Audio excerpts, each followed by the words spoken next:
Alrighty, if I want to sketch this square root graph, the first thing you want to notice is your a, h, and k.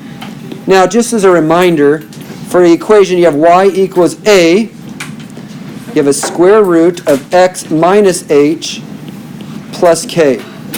Just remember, that's your setup for this. So I'm looking for a, h, and k, and then sketching it from there. So your hk is a coordinate. Now what's added to this x is nothing.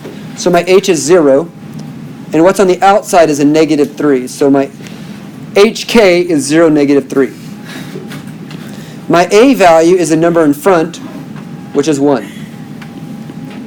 So what I have here is 0, negative 3 is a coordinate, right here. And my a value is how I create my square root graph. And how you use the 1 to create your square root graph is from that hk, you're going to go right 1 and up a, which is 1. And then you make your curve. Like that.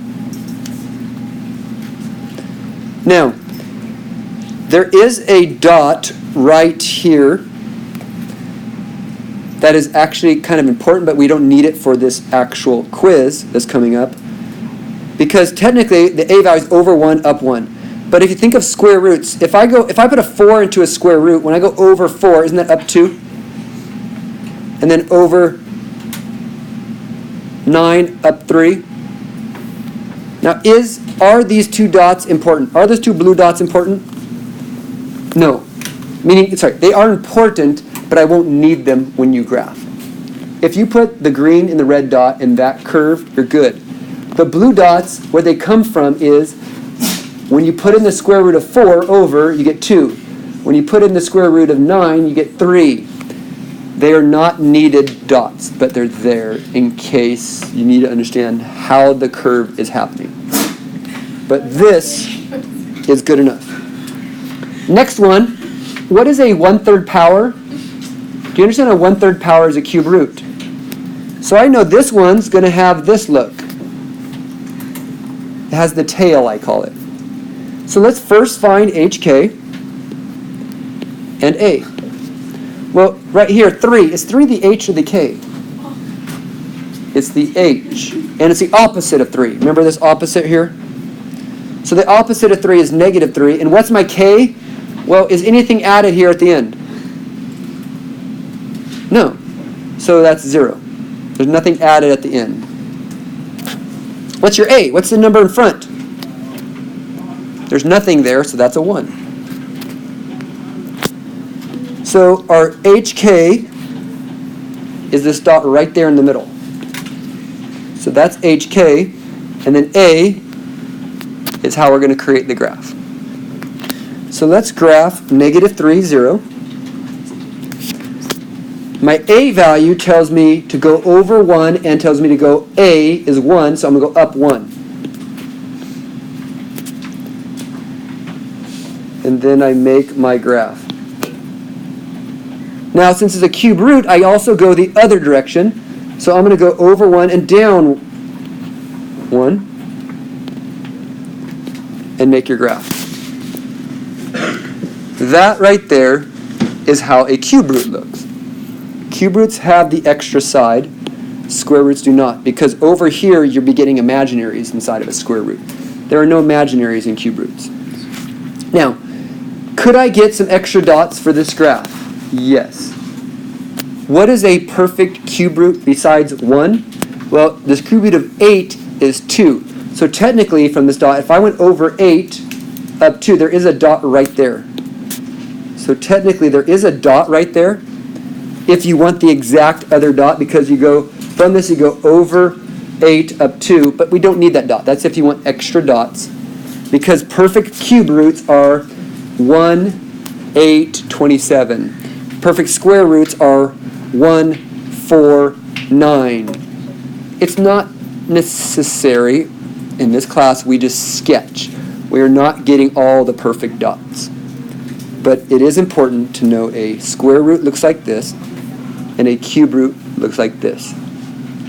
And you always start with hk, And A tells us how we create our other good dot. Okay, so I'm going to graph this. What is a half power? Is a half power a square root or a cube root? A half power is a square root.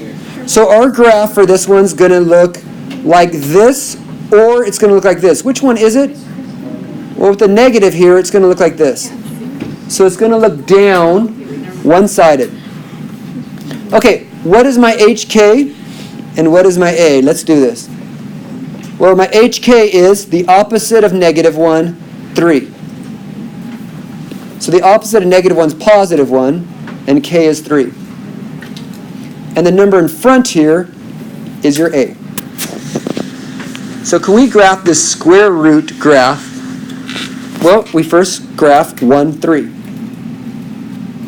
And we know it's going to look like this. We know it has that look to it.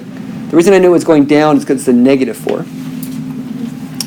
How does -4 create the graph? Well, what it's saying is we go over 1, and -4 tells us our next dot is 4 down.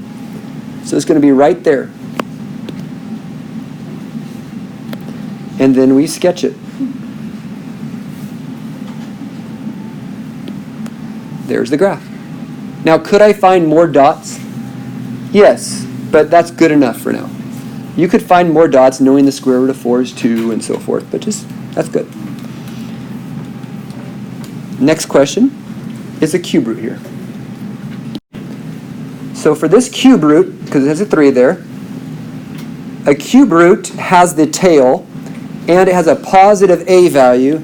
So what I know is my graph will look something like that. It's going to have the tail part. My HK will be right here, right in the middle. So what is my HK and what is my A? Well, my HK is the opposite of 2, -4.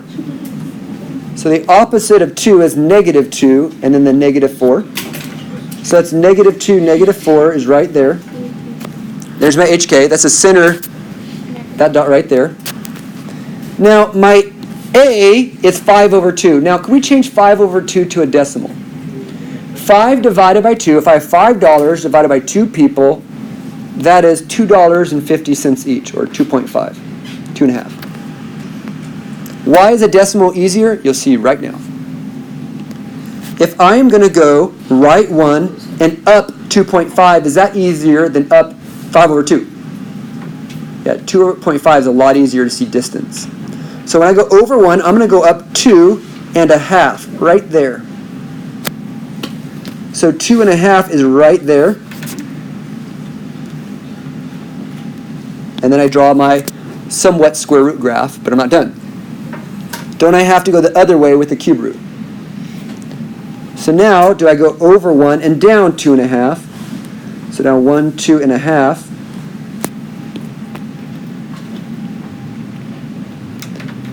And then don't I do this? Do you see how I now have a cube root graph, HK -2, -4. A value tells you how steep it is on either side. Again, remember, cube roots have this look. Square roots, or 1/2 powers, have a one-sided look. And all you need are 3 dots on these and 2 dots on these with a nice curve. Good luck.